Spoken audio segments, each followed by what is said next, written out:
কি করবি কি করবি ছাগলা কাঁদে পেটে গেলা তো তুই আমাদের গেলা সব গেলা চিনে লিছি কি হ্যাঁ আমাদের গায়ে গেলা চিনে লিছি কোনটা পেটে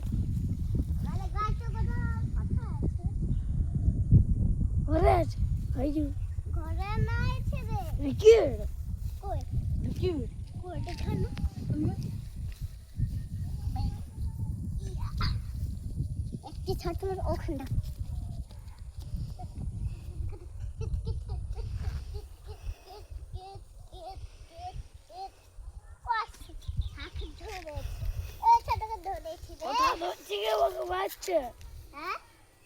কি করবি এই কি করবি কিছু না করবি কি করবি কি জন্য ধরছি কুকুরটা হ্যাঁ কুকুরটা কাটে নিয়ে ছাগলা খেয়ে ঘর নিয়ে যাচ্ছি ছাড়ে দে ছাড়ে দে ছাড়ে দে দুধ খাবে ছাড়ে দে দুধ খেয়ে নিয়েছে ছাড়ে দে একটু ছাটকে ঘর নিয়ে যাচ্ছি ধরতে পেরেছি